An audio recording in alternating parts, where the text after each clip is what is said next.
compañero Trigo, máximo dirigente de los docentes de la universidad, compañeros de la Federación Universitaria Local, compañeras y compañeros universitarios. Hace aproximadamente 8 años fui honrado por ustedes mismos con una invitación a debatir un problema de importancia sustancial, el de la defensa de los recursos naturales. Me hice presente en esta universidad y recuerdo este hecho porque, por alguna razón que ignoro, se cerraron las puertas del recinto donde debía realizarse esa disertación y nos trasladamos justamente al local de la Federación de Fabriles. Hoy están acá fabriles universitarios, trabajadores y juventud intelectual de avanzada. Y no estamos dentro de un recinto cerrado, lo que tiene un carácter simbólico para mí muy expresivo, sino al aire libre. Estamos casi como en el campo, en una forma de reunión democrática que me parece que es todo un preanuncio de lo que ocurrirá el día de mañana si todos comprendemos que nuestra lucha no termina el domingo 9 de julio, sino que comienza. Y si somos capaces de llevar adelante un vigoroso movimiento democrático, asentado sobre todo en el crecimiento político de las masas, para detener la represión que intentan implantar otra vez después del 6 de agosto, y para obligarles una vez más a retroceder, como ya lo hizo el pueblo de Bolivia en enero de este año.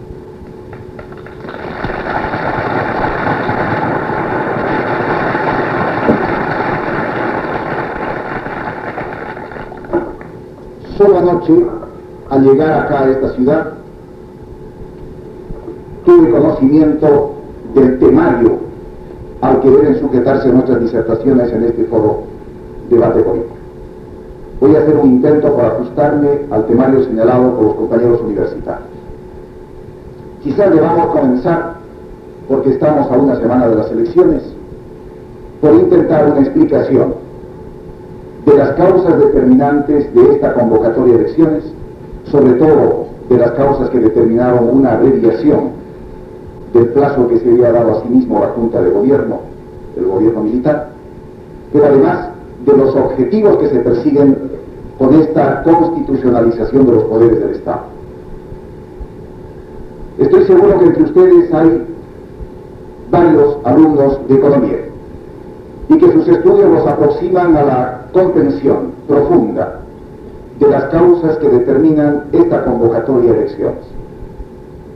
Si descendemos en profundidad al análisis de estas causalidades económicas, encontraremos que ellas explican no solamente el surgimiento del régimen dictatorial del general Banzer el 21 de agosto del 71, sino también esa inusual estabilidad que le ha permitido gobernar a lo largo de casi 7 años y finalmente la abreviación, a pesar suyo, del calendario electoral que había dispuesto para 1980.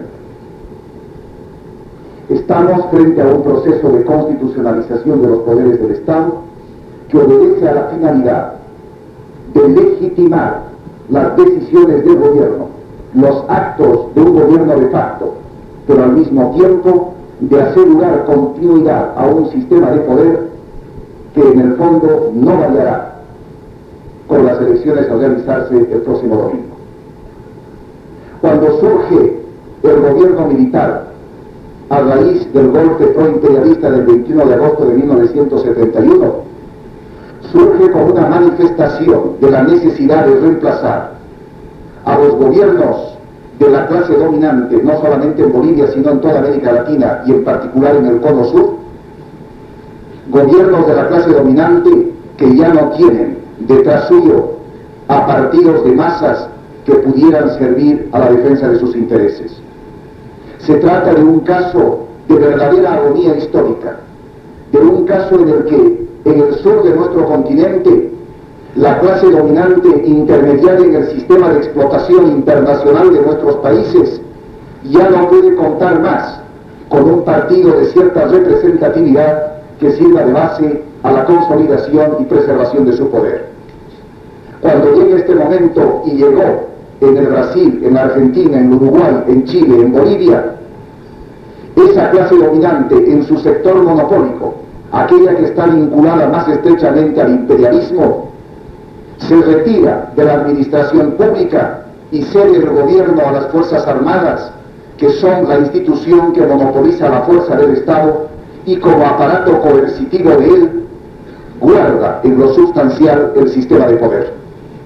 Pero además coincide este reemplazo de los partidos de la burguesía en su sector dominante por las Fuerzas Armadas con la implantación de un nuevo modelo de acumulación capitalista.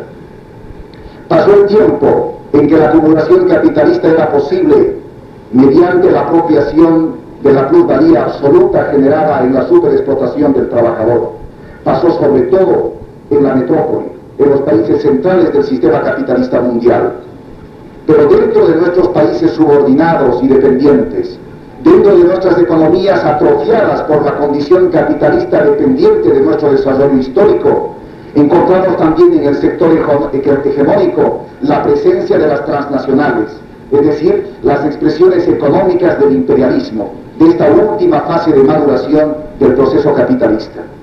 Y estas empresas compensan la minoridad de sus ingresos bajo forma de plusvalía relativa en los países centrales con la superexplotación del trabajador en los países dependientes. Este nuevo modelo de acumulación capitalista, que debe hacer posible una rápida concentración y centralización del capital a favor de ese sector proimperialista, necesita también operar un proceso proporcional de concentración y centralización del poder político. Ese proceso no puede darse ya mediante los partidos minoritarios de la burguesía y se realiza entonces mediante la intervención, mediante el control del poder político por las Fuerzas Armadas de cada uno de estos países. Fuerzas Armadas profundamente penetradas de una ideología en la que se inscribe el postulado, la doctrina de la seguridad nacional como una forma de adecuación del aparato coercitivo del Estado, no a la defensa de la soberanía nacional, no a la defensa del patrimonio territorial de nuestros países, sino como instituciones destinadas a la ocupación de sus propios países en defensa de un sistema internacional de explotación de que son víctimas nuestras naciones.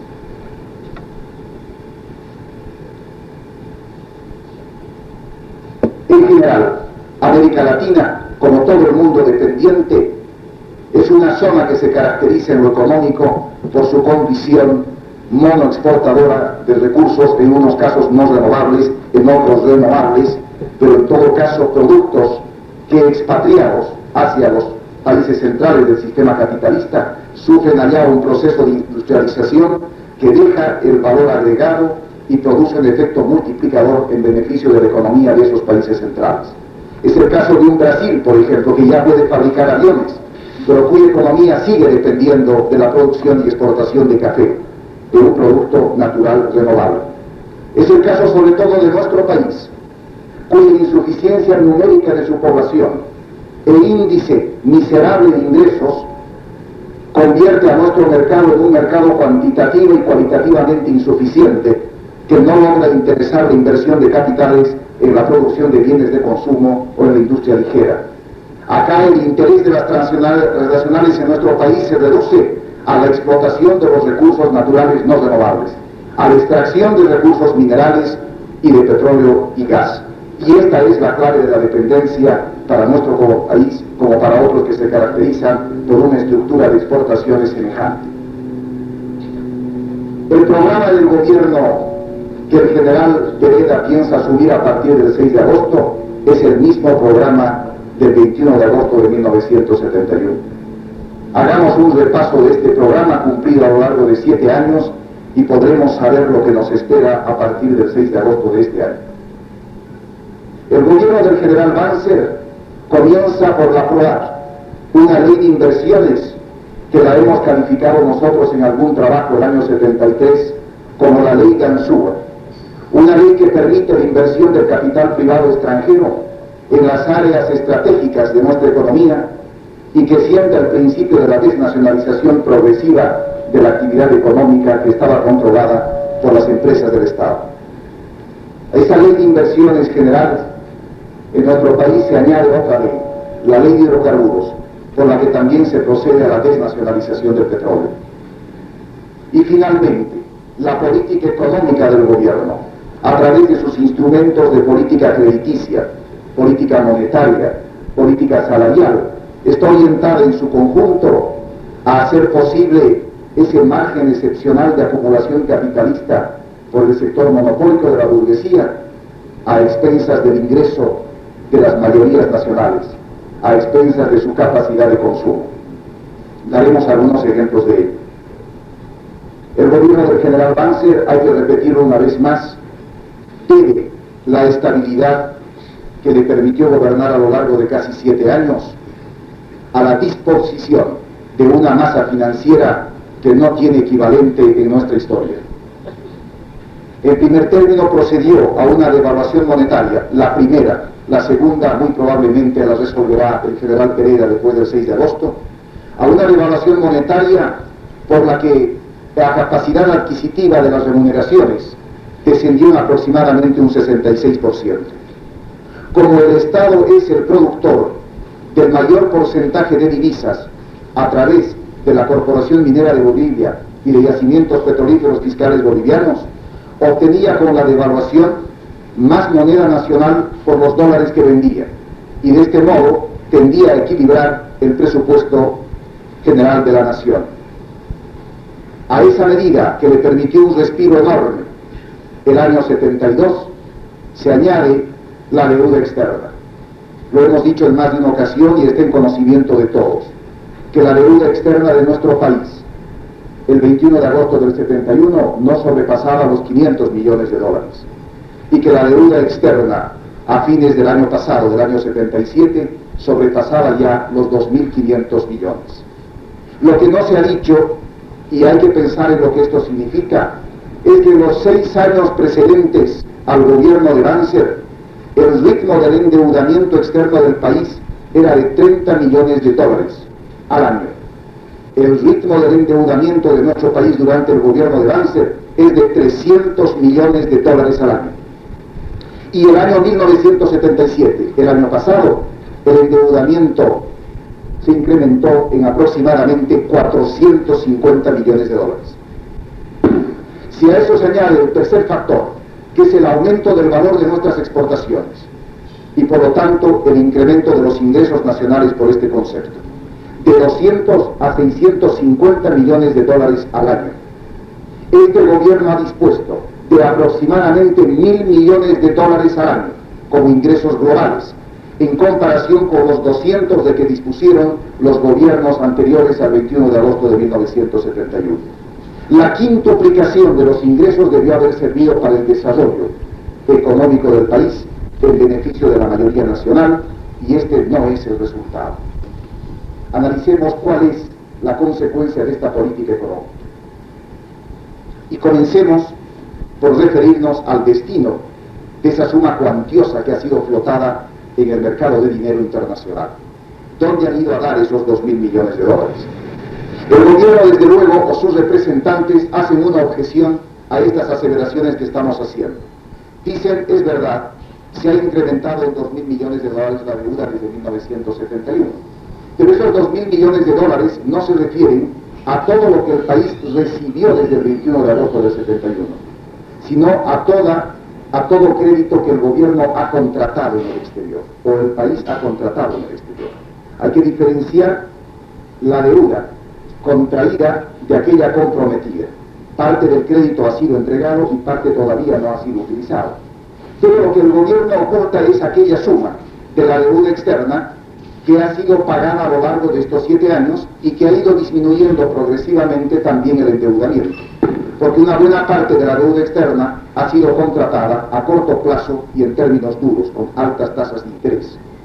En enero de este año nosotros hicimos una denuncia, que la situación económico-financiera del país era tan delicada que a muy corto plazo se le vio obligado al gobierno a una renegociación de la deuda externa. El ministro de Finanzas hizo un intento por desmentir esta afirmación. Solo 2 semanas después se incrementaron en 150 millones de dólares. Se incrementó la deuda externa para reemplazar un crédito duro por otro más blando. Era el principio de la renegociación de la deuda externa. Dijimos que se alzarían los precios de los carburantes como una manera de equilibrar las finanzas de yacimientos petrolíferos fiscales bolivianos. Se negó y se sigue negando esta afirmación. Y lo hemos dicho y hay que repetir. El Grupo Consultivo del Fondo Monetario Internacional ha impuesto al gobierno de Banzer el alza de los carburantes en Bolivia. Esta medida se está retardando nada más que para evitar el efecto negativo electoral que tendría si se la adopta antes del próximo domingo 9 de julio. Pero será una medida que se implante muy probablemente entre el 9 de julio y el 6 de agosto. Y será el principio del desarrollo acelerado de un proceso inflacionario, de encarecimiento del costo de la vida y nuevamente de congelamiento de sueldos y salarios, de remuneraciones y de alza inmoderada del precio de los bienes de consumo. Es decir, se aplicarán las medidas que se han aplicado en Uruguay, en Chile, en Argentina, en Brasil, por los teóricos de la Escuela de Chicago, que aseguran ese margen excepcional de rentabilidad para el grupo dominante a expensas de la clase mayoritaria del país y a costa de la miseria del campesinado y de la clase trabajadora.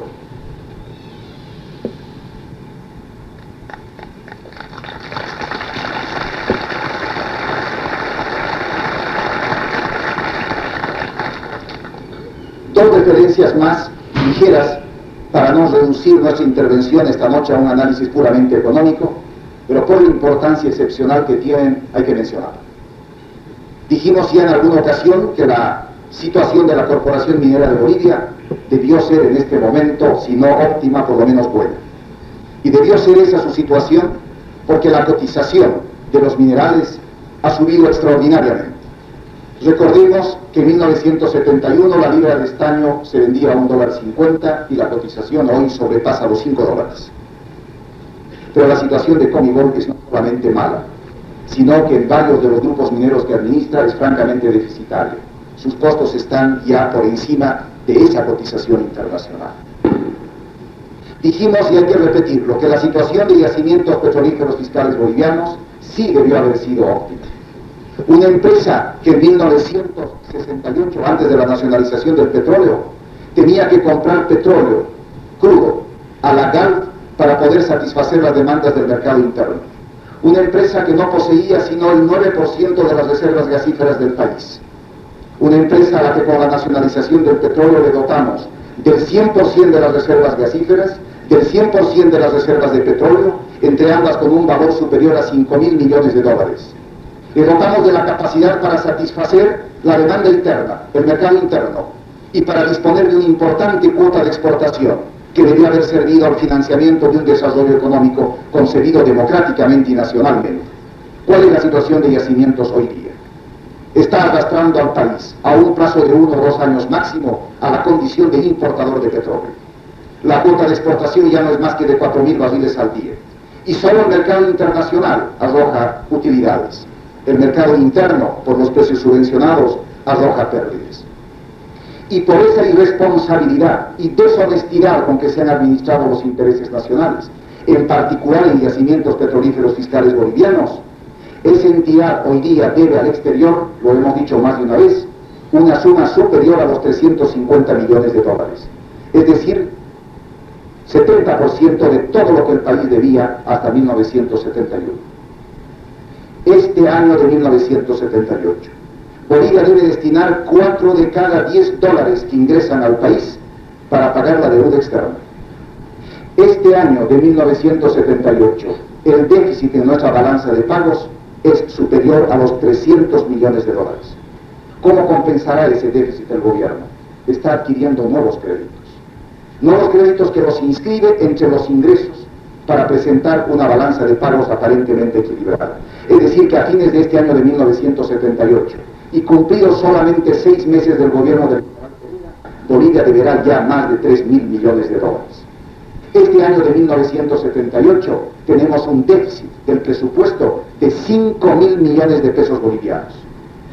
Lo que no impide que el general Banzer apruebe hace 2 semanas o 3 con carácter reservado un decreto por el que se otorgan 8 millones de pesos, a 18 alcaldías del país para financiar los gastos electorales de su elegido el general Pérez.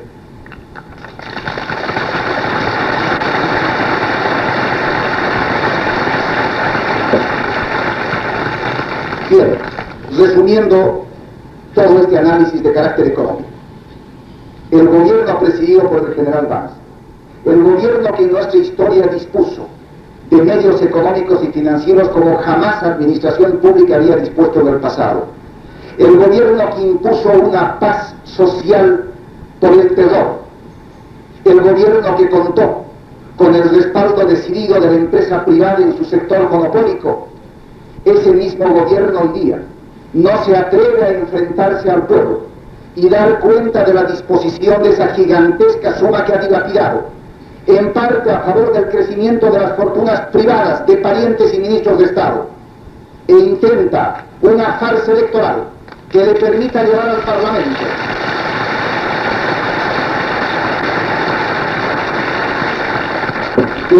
a las cámaras de senadores y diputados no a representantes de los intereses populares y nacionales, sino a funcionarios públicos.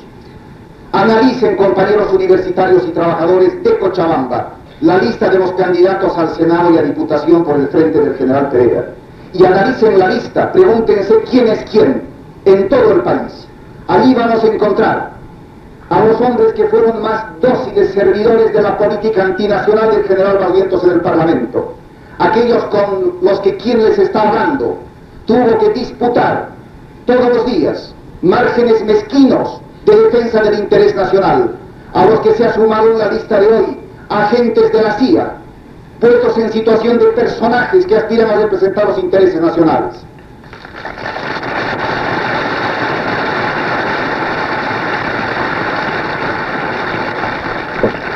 El proyecto entonces, compañeros, para el 9 de julio, estamos solamente a una semana de ello, no es de constitucionalización de los poderes del Estado, no es de democratización de la vida nacional. El proyecto se refiere a la institucionalización de la dictadura. El gobierno de las Fuerzas Armadas tenía necesidad perentoria de retirarse de la función gubernamental, pero no para ceder el poder, sino para conservarlo. El gobierno de las Fuerzas Armadas comprende que es apremiante la necesidad de replegarse tácticamente a su misión, a sus cuarteles, ceder, como ya lo hemos dicho en más de una ocasión, la administración pública a una instancia que administre la crisis que se avecina, pero conservarse como el factor decisivo de poder. Este es el proyecto en suma que está implementándose y estamos a 9 días o a 8 días de su ejecución. El gobierno no se preocupa de la representatividad real, de las siglas que ha acumulado en torno del nombre del general Pereira. El gobierno no se preocupa, por ejemplo, de auscultar el grado de apoyo político que pudiera tener este frente en la ciudad de Cochabamba, en la ciudad de La Paz. La campaña del general Pereira, del candidato oficialista, se realiza en las áreas rurales. No estaría mal que se dedique a ello. Es, dentro de nuestro conglomerado social, la parte sustancial. Lo que ocurre es que se va lejos de la mirada vigilante de universitarios, de periodistas, de dirigentes sindicales, de observadores extranjeros, allí donde un corregidor, donde un subteniente a cargo del pacto militar campesino puede asegurarle impunemente el llevar a los campesinos a la fuerza o mediante dádivas para simular una proclamación que quede registrada en una fotografía pagada con el dinero del pueblo a través del Ministerio del Interior en la prensa nacional.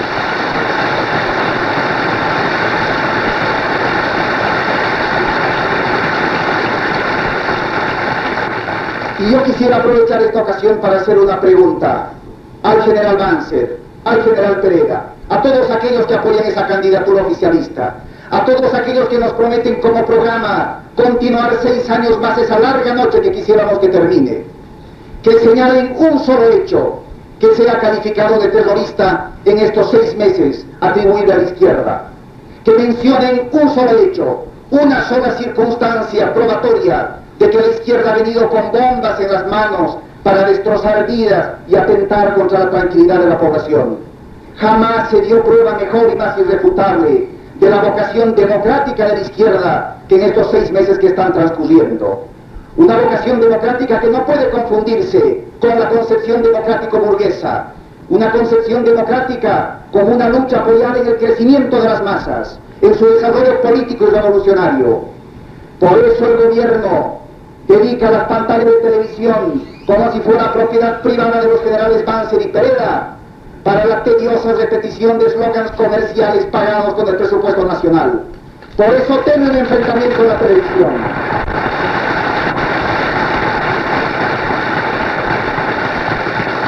Cuando volvimos al país lanzamos un desafío democrático al candidato oficialista. Lo invitamos a debatir los problemas nacionales en los medios de comunicación de masas que controla el Estado. Dijo que aceptaría el reto cuando surgieran candidatos. Han surgido y la televisión sigue para uso exclusivo del general Pereda. Ustedes saben que hace una semana, el domingo pasado, el candidato del Partido Socialista había logrado, no sin esfuerzo, el compromiso de la televisión para transmitir el programa de cara al país como entrevista al candidato. Apelaron al expediente de simular una falla técnica para impedir esa entrevista el domingo pasado. Muy probablemente el próximo domingo, el último, podrán ustedes ver la imagen del general Pereda anunciándonos que no cambiará nada en este país. ¿Por qué no se anima a un debate público? ¿Por qué teme el gobierno enfrentar democráticamente a la oposición? ¿Por qué las bombas con que hemos vuelto del exterior, desde el exilio, compañeros, nosotros los socialistas y los compañeros de todos los otros partidos de la izquierda, son una conciencia popular y nacional?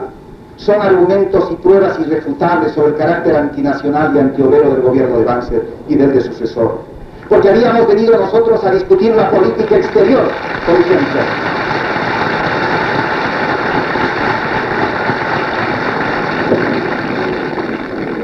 Estábamos dispuestos y estamos dispuestos a discutir la política exterior del gobierno de Banzer.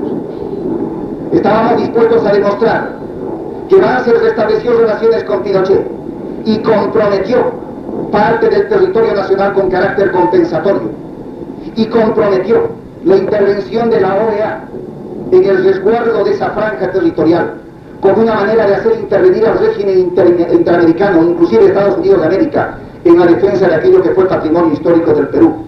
Demostrar también que Banzer comprometió, como lo hizo, a Bolivia y su política exterior con Chile, bajo las consecuencias negativas del principio de la anexión territorial con empleo de la fuerza, aquello de que la victoria da derechos. Queríamos y queremos discutir la política internacional del gobierno de Banzer con el Brasil.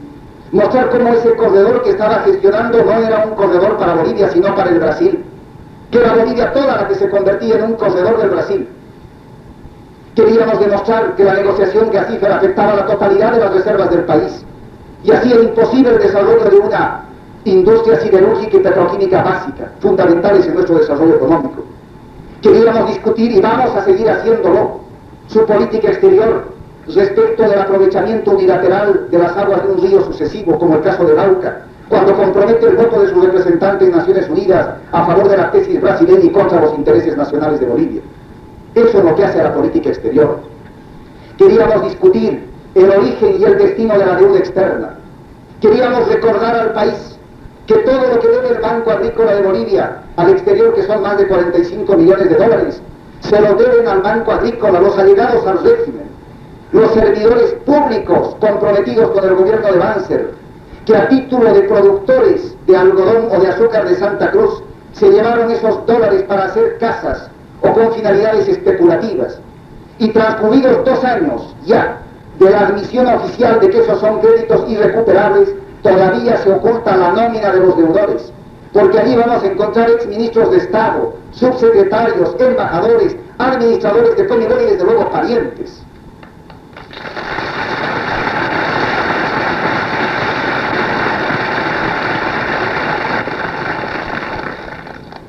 ¿Cuál es entonces la finalidad última de este proyecto de constitucionalización? Lo dijimos hace un momento. En primer término, legitimar los actos del gobierno. El gobierno se propone, se filtró un documento bajo la sigla de CUN a fines del año pasado, ha sido ocultado nuevamente, y en ese documento está el proyecto del gobierno.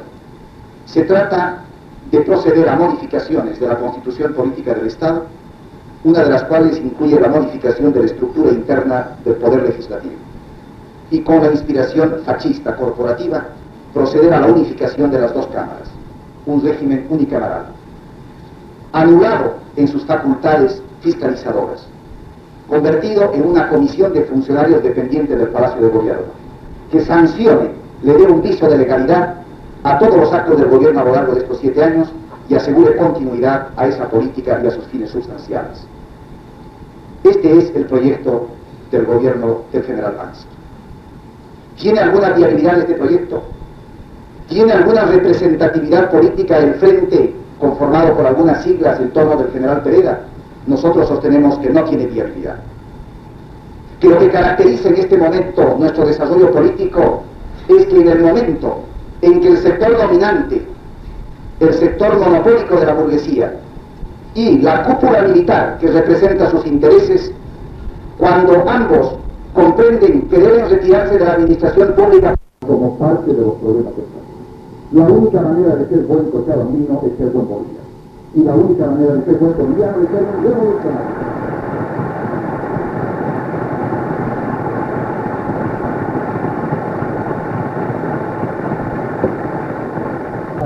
Que comprometan una adhesión afectiva con carácter local de la población del lugar que intenta reclutar como elector. Yo no voy a hacer eso. Yo he nacido en este departamento, conozco sus problemas, pero no he venido en tren de candidato que quiere conseguir más votos, suscitando en ustedes un gesto emocional de adhesión por mi profundo amor a Cochabamba. Yo quiero hablar de los problemas de Cochabamba como parte de los problemas que están. La única manera de ser buen cochabambino es ser buen boliviano. Y la única manera de ser buen boliviano es ser un revolucionario.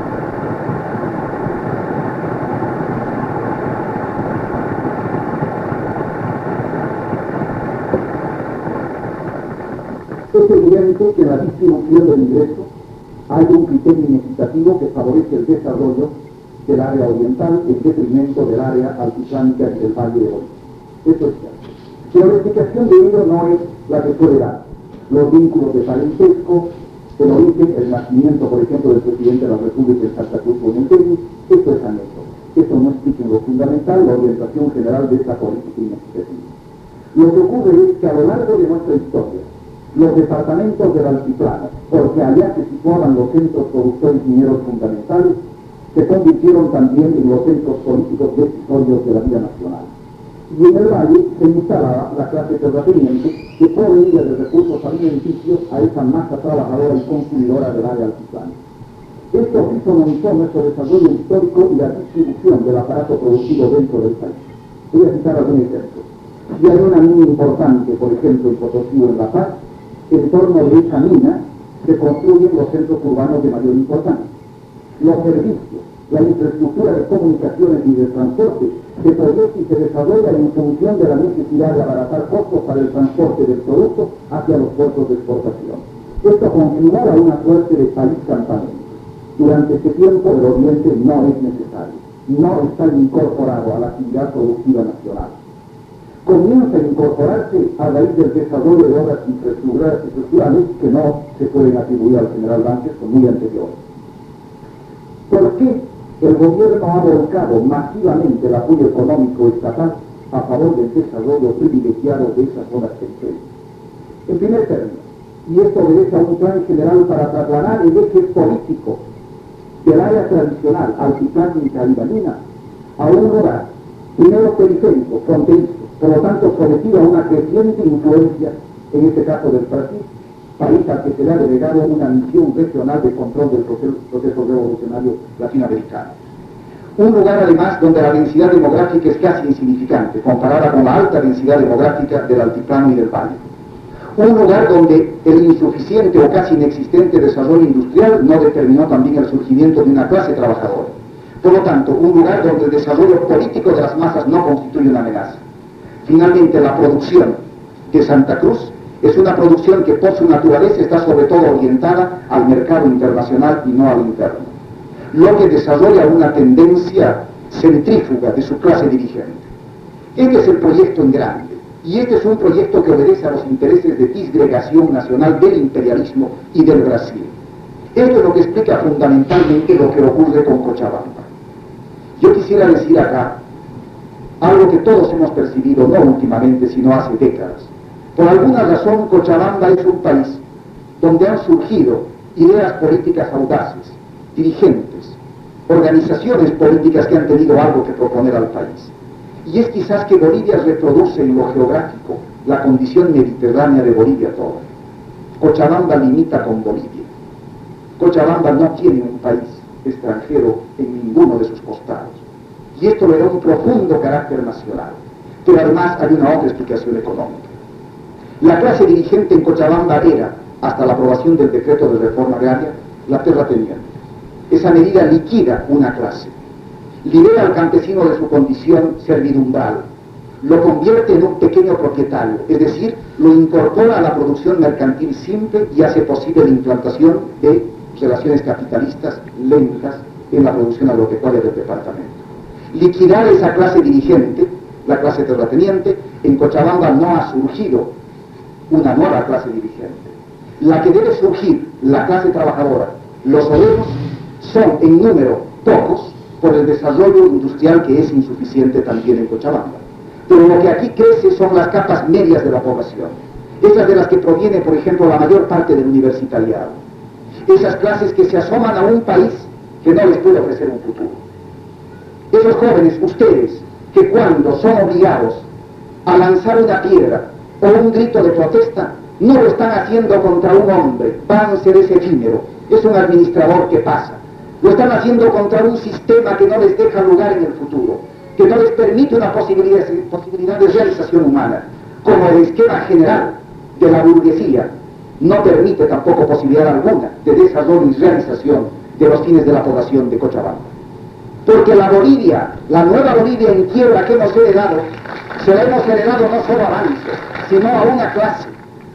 150 y más años de vida llamada independiente han sido monopolizados en lo que hace al poder estatal por una clase, la burguesía intermediaria en el sistema de explotación de nuestro país. Jamás la izquierda ha tenido en sus manos el poder político para definir un nuevo programa de rectificación. Y quisiera ahora decir algo a propósito del tema de la universidad, que es, me parece, otro de los puntos que se mencionan en el temario. Y a este respecto, creo que no es necesario repetir o no es necesario insistir mucho en que uno de los objetivos fundamentales del universitariado y también de los trabajadores solidarios con su lucha es el restablecimiento del régimen autónomo de las universidades y del sistema paritario en la administración de las casas de estudios.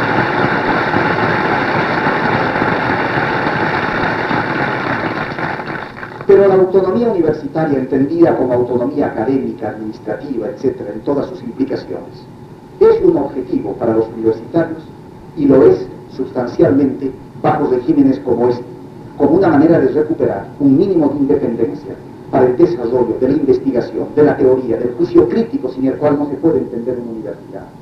Pero no puede ser una última meta. No puede ser la autonomía universitaria y el régimen paritario en la administración de las casas de estudios la meta final del universitariado de avanzada.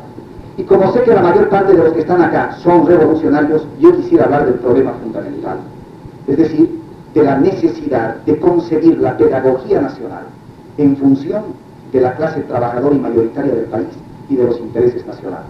Es decir, en plantear las bases de una desfascistización de la cultura y en aproximar la tarea universitaria de investigación, de crítica, a la base social de este país. En suma, aproximar la universidad a nuestra realidad nacional.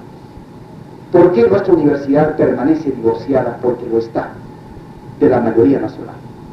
¿Por qué, no obstante que el ingreso es gratuito a la universidad, se da una cierta selección que privilegia a los sectores de mayores ingresos en detrimento de los otros? Teóricamente la universidad no está cerrada a nadie y cualquier hijo de campesino o de obrero podría inscribirse, y de hecho hay muchos casos que se dan. Pero la selección se da por razones económicas. Si ustedes tuvieran ocasión de ver una expresión gráfica del problema pedagógico nacional, encontrarían una pirámide. En la base se hacinan cientos de miles de niños campesinos, obreros y de la clase media que acuden al primer ciclo de educación. Y ahí podemos observar ya un grado de deserción alarmante, determinado por razones económicas. El niño a cierta edad tiene que convertirse en un ayudante del padre, tiene que trabajar antes que estudiar. Es un niño mal alimentado, no puede rendir intelectualmente como los otros. Es un niño, por ejemplo, para hablar del campo, que tiene que recorrer grandes distancias a pie para llegar a un aula, donde el profesor rural mal pagado está mal formado para formar a ese niño. Donde a falta de bancos tiene que utilizar adobes. La deserción aumenta en los ciclos secundarios Y cuando llegamos a la universidad, encontramos que la pirámide va hacia una cúspide de desaprovechamiento verdaderamente delictual de la capacidad intelectual de la juventud. Son muy pocos los que llegan a la universidad y muchos menos los que egresan de la universidad. ¿Y por qué ocurre todo esto? Porque la pedagogía nacional está concebida a partir de la necesidad de reproducir las condiciones ideológicas que aseguran también la reproducción de las condiciones materiales de un sistema, el sistema capitalista dependiente. Y entonces la orientación general de la educación en Bolivia tiende justamente a la segregación. Voy a citar un ejemplo que lo mencioné hace unos días en la Universidad de Oruro. El caso de los alumnos de medicina. Cuando el alumno, además carente de orientación para elegir una carrera, una profesión, debe optar por alguna de ellas al término de sus estudios secundarios, generalmente busca no tanto aquella profesión que tenga que ver con una inclinación vocacional espontánea. A veces se resuelven, por ejemplo, por derecho, por la carrera de derecho, por su aversión a las matemáticas. Razones de este tipo. Pero en otros casos lo hacen, y son muchos, por las mayores o menores posibilidades que les brinda esa profesión para obtener mayores ingresos económicos ya en el ejercicio de la carrera. Hablemos de la medicina. ¿Cuáles son las especialidades médicas que el país necesita formar?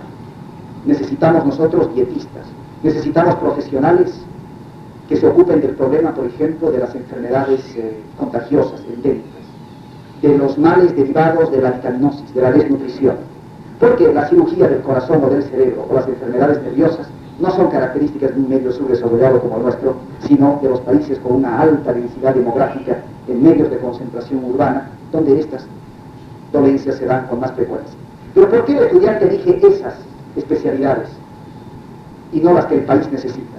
Porque si eligiese esas especialidades tendría que comenzar por ir a vivir al campo, y su clientela profesional sería el campesino. Y como el nivel de ingresos del campesino es muy bajo, su futuro profesional no es precisamente óptimo. Y entonces el país está formando profesionales que no necesita, y los está formando mal. Y por eso encontramos que los pocos profesionales que formamos mal, a un costo muy alto, terminan luego buscando el ejercicio de una profesión mejor remunerada fuera del país. Nos convertimos en nuestra inmensa miseria en exportadores de los pocos profesionales que formamos mal. ¿Cómo podemos modificar todo esto? No basta cambiar el nombre de un rector, no basta cambiar a un profesor. Lo que hay que hacer es cambiar todo el país. Y eso tiene un nombre y es revolución. No hay otro.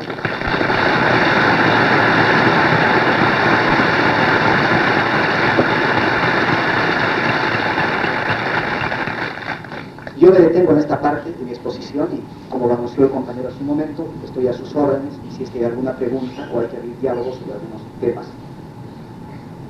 He dejado deliberadamente varios porque supongo que van a ser propuestos por ustedes mismos.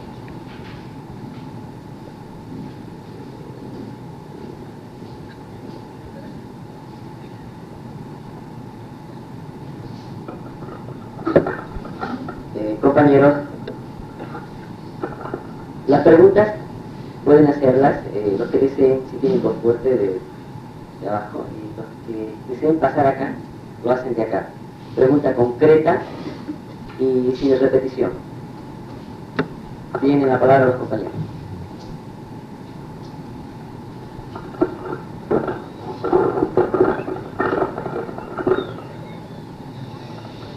Compañero Santa Cruz, en primer lugar quiero felicitarlo por su brillante participación. Compañero Santa Cruz, creo que usted, Quiroga Santa Cruz, creo que usted lo que dice es justo cuando se habla de una política de alianzas. En este sentido, el frente de izquierda que debería presentarse debería ser un frente amplio hacia la izquierda y restringido a la derecha, es decir, un frente a la derecha hasta el MNDI y hacia la izquierda todos los partidos sin discriminación ninguna. A la UDP la ha caracterizado por sus charlas con Paz Extensoro y Walter Guevara Arce. Eso ha sido una prueba, eso se ha visto. Si es que no ha habido ninguna alianza, no ha sido por principios, sino porque no hubo acuerdo en la repartición de bancas y en la mesa presidencial. Pregunto, compañero Santa Cruz, ¿cuál es realmente el frente que en estos momentos representa una posición justa, habiendo abanderado siempre el principio de la unidad. ¿Y por qué no el Partido Socialista, que una vez clarifica su posición para definirse con el Frente Revolucionario de Izquierda, que ha mantenido hasta el último esta posición de no charlar, no hablar con Paz Estenssoro, igual que Guevara?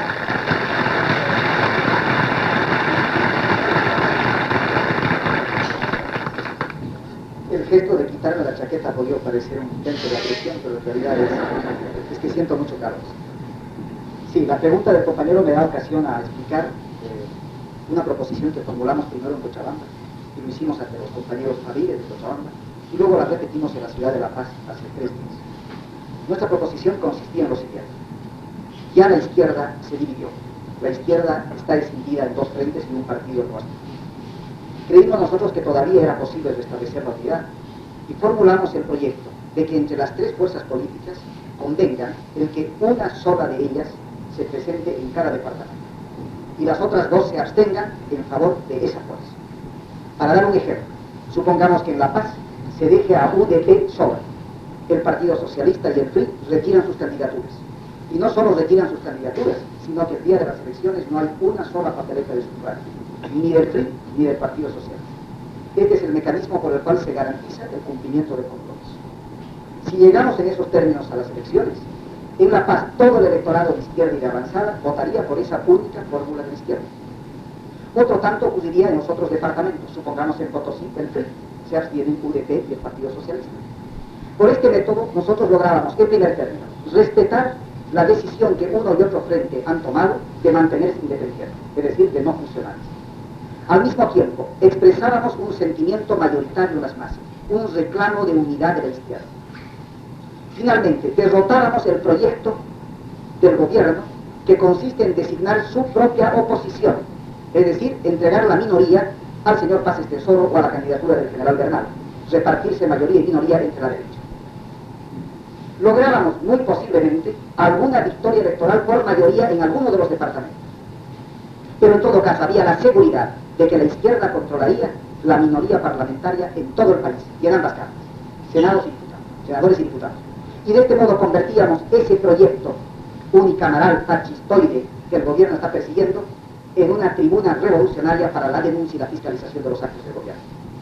Dijimos además que un proyecto como este, nos dábamos cuenta, interesaba más a aquella fuerza política con menores posibilidades electorales e interesaba menos a aquella que tenía más posibilidades o creía tenerlas.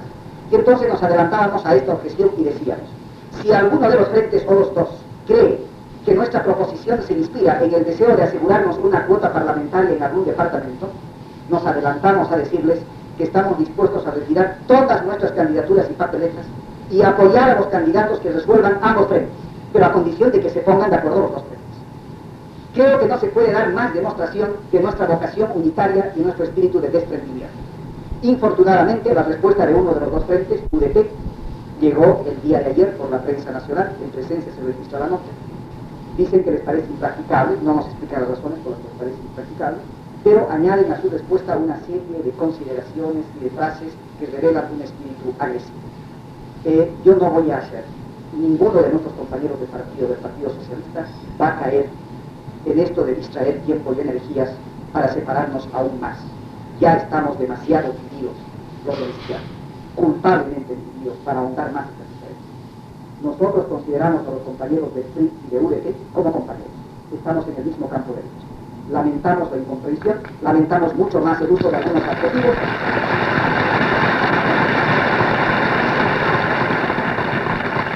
Pero creemos que en este momento no debemos dejarnos arrastrar inmadura emocionalmente a un debate en el que nos hostilicemos recíprocamente y comprender que si se han cometido errores y muy graves de los que resulta la desunión de la izquierda, ya debe llegar el momento de buscar el camino de la unidad y responder a la demanda unitaria de las masas trabajadoras.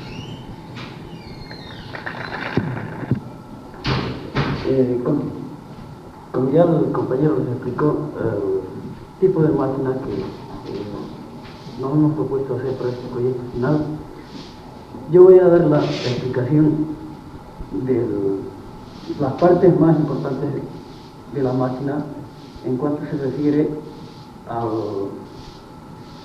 las piezas que están más solicitadas, si se quiere, de tensiones o fuerzas que nos han dado la posibilidad de diseñar precisamente esa parte, como le digo, importante de la máquina, que sería precisamente la transmisión del motor hacia el eje principal. Bien, como punto principal hemos tomado el eje, como su nombre lo indica también, el eje principal. Aquí en esta parte tenemos que calcular el momento de torsión producido por el motor.